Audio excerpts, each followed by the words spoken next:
probably a bit too windy to hear me very well up here, but we're just arriving in Bute for Mount Stuart parkrun. It's my first time here.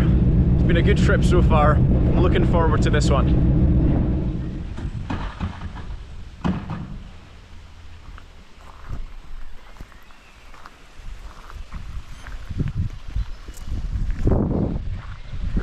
Well, this is a nice spot for a parkrun. Like I said in my intro, if it was audible, I'm here at Mount Stuart parkrun today on the Isle of Bute. So I had to get a ferry across, early start. I've been up for almost 4 hours already. So yeah, it's been a bit of a trip, but good fun so far. Yep, windy. Yeah, so the start's here. I think we go out this way, follow a loop around to the right, and then we turn to the right, I think. And then there's a big anti-clockwise loop that takes us back to that split in the path. And then we come back along here to the finish, I think. So it's going to be a slight uphill finish, but nothing crazy.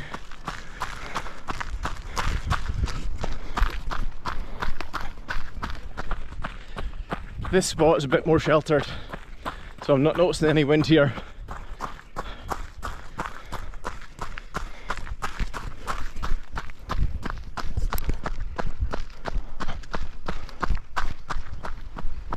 I've turned right from the last path that I was on, and down there I can see a cone, so it looks like we turned right there again, and that's near the start of the anti-clockwise loop. Well, this bit isn't very steep coming up to the end. My legs are still feeling a bit tired already, so I'm noticing it. So it might be a tough finish. I think it's a fairly hilly route, but I don't know quite how hilly for the rest of it.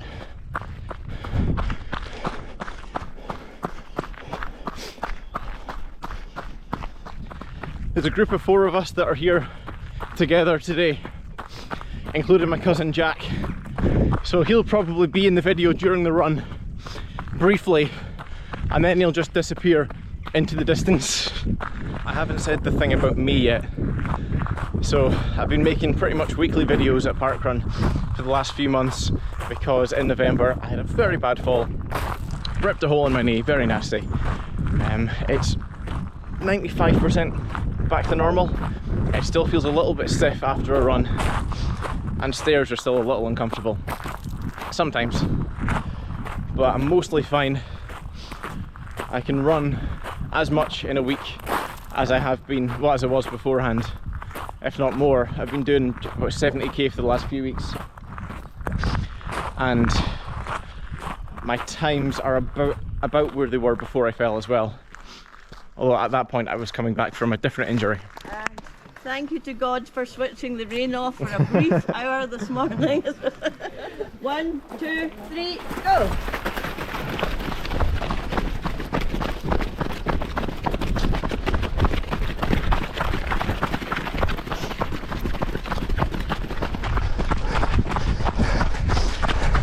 Thank you!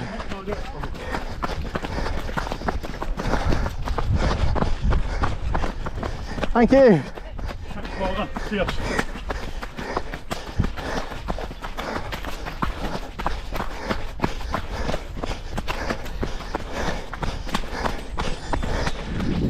.340, quick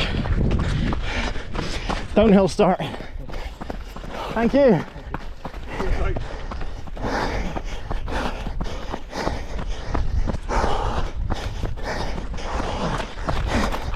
Thank you.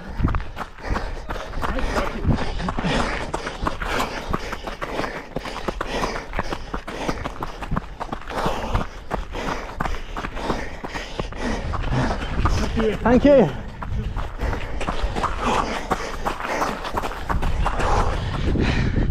.411, hillier and tougher underfoot.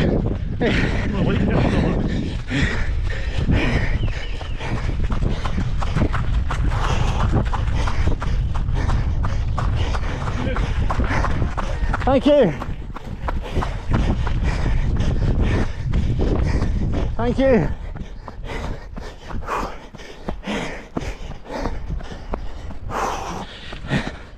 $3.51.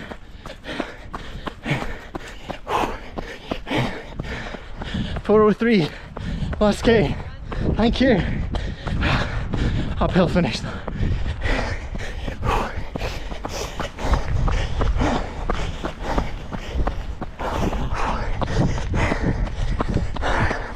Thank you.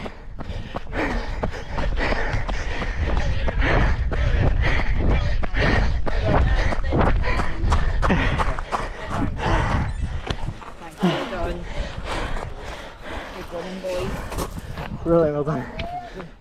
Yeah, I really liked that. It was tough, very muddy at spots. First K, mostly downhill. Second, a decent bit of up. Third, mostly down. Fourth, reasonably flat, I think. Bits of ups and downs, but not much. And the fifth was almost entirely up. It was never super steep at any point, but it just goes. From the cone at the bottom end, I knew from there onwards it was all going to be up. I made a point of checking my watch there and it was 16:45. So I knew, well done, I knew that being optimistic and thinking I'd managed sub 20, I was looking at 3 to 3:15 of just constant uphill, which I'm kind of used to because Camperdown has a uphill for maybe the last 2.5 minutes for me. Good stuff, well done. And this didn't get as steep as Camperdown did at the end, but it's just long, sustained, and yeah, I was saying I think it was 16:45 at that bottom corner. So it's a good 3+ minutes of uphill constantly in the last K. And as well, when you make this turn, you can see the finish from a long way off, and it reminds me of Perth, because you can see the finish for a long way out, but it's hard to tell quite how close you are. Good stuff, well done. Well done. Because you can see it from such a long distance. Whereas the good thing about Camperdown is that although that gets even steeper towards the end, thank you, you come out of the woods at that point and you've got a final sort of 30 to 40 second sprint for me. So you've got an easy point where you can just switch it on and go, right, that's it, I'm just about there. I can give it everything. It's so hard to tell here for a first time. Nice one, Olivia, keep it going.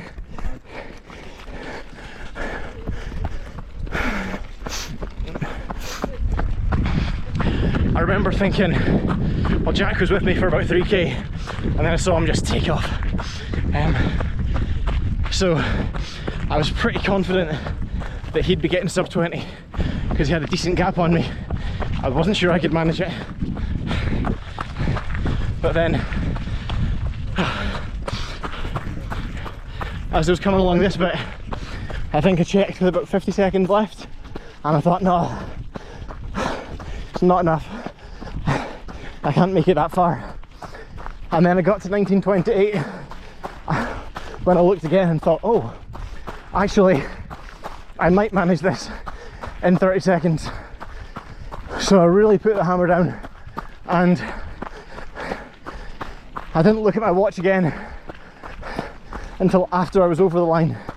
But when I looked over the line, it was 19:57. So I was probably 56 crossing the line. Either way, definite sub 20, which I'm really chuffed about. I wouldn't have been super disappointed if it was over, but I knew if it was over it was going to be by this much. And I thought it's not one I'm likely to come back to often, maybe at all, I don't know. So this could be the only time I'm here. So I'd love to get a sub 20. So I'm very chuffed with that. Jack was well under, of course.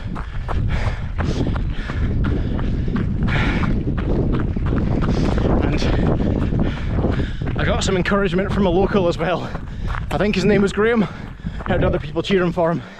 He was close to me and Jack for most of the run, but I ended up going ahead on the 5k. But that was nice having him, because he clearly knew the route well. Great stuff, well done. I checked my watch again at the last corner, and I think it was 18:10. So yeah, good 2:45-ish. I was just running straight at the line. No, 1:45 rather. It's a long time to just be staring at the line, and it never seems to get any closer until the last few seconds. I just missed it on the camera, although you probably couldn't have seen it anyway. There's a wee rabbit on the track. And apparently there was a seal out on one of the rocks this morning. Sometimes you can see otters, I'm told. So it's just a lovely spot. Good stuff, well done.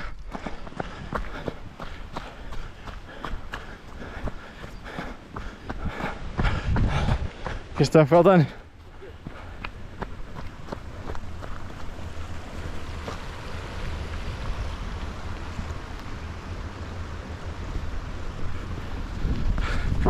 Great spot for a run. I would definitely recommend trail shoes for this one. A lot of the runs like this. There's also a good section that's like the track I was coming out on a minute ago, and there's one section that's just a long grassy downhill. There's one bit of path that's all just little stones, and it's a bit awkward to run on. I copied the guys in front of me. They went on the grass, and that was a bit more comfortable. So definitely trail shoes. There were a couple of very muddy sections, but only briefly. Thanks again.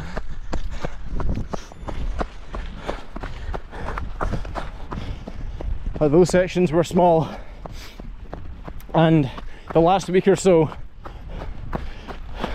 from what I've seen from the weather reports and from what I've experienced everywhere else, have been pretty grim most places. So I'm pretty sure this is muddier than usual.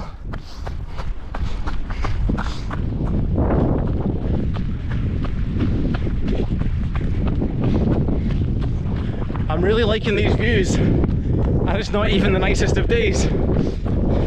I reckon if you come here on a nice summer day, this would be amazing. Yeah, here we go, some thick muddy sections, but they're few and far between and pretty small. And like I said, this is going to be wetter than usual.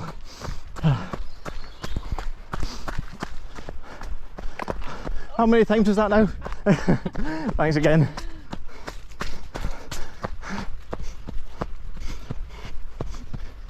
Everyone here, the other runners, all the volunteers, have all been really nice. It's a really nice atmosphere, really nice route, really nice day out. Even with the 5:10 start, it's all been worth it.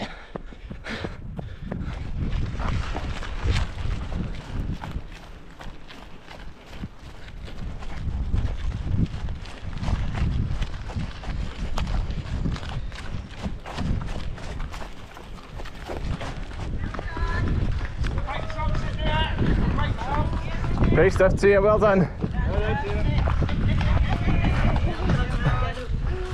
We do have some other plans for today, so we're not really hanging around. But that is a lovely spot. I'd be happy to come back sometime if we get the chance. And the house looks really pretty, the area around it's really nice. You can spend a day here definitely. I never got around to filming an outro last week. I was going to film a bit more on the ferry on the way home, but by then it was raining and miserable. So we timed it to perfection with the weather. We had a really good time. I'd thoroughly recommend going to Mount Stuart if you get the chance. I think I talk about Camperdown quite a lot in my videos, even if I'm not at Camperdown. But I think particularly for Mount Stuart, it's a good one to mention, because I think more people will have done Camperdown than Mount Stuart, just with it being easier to get to. And Mount Stuart, in terms of the hill, I would describe as a sort of Camperdown light. They both have pretty similar elevation profiles. When you look at them side by side, they've both got that downhill start, a hill in the middle, back down, and then an uphill finish. And Mount Stuart doesn't have quite as much hill as Camperdown, so yeah, I would describe it as a Camperdown light. So keep that in mind if you've been to Camperdown and you're thinking about visiting Mount Stuart. So I hope you've enjoyed this one.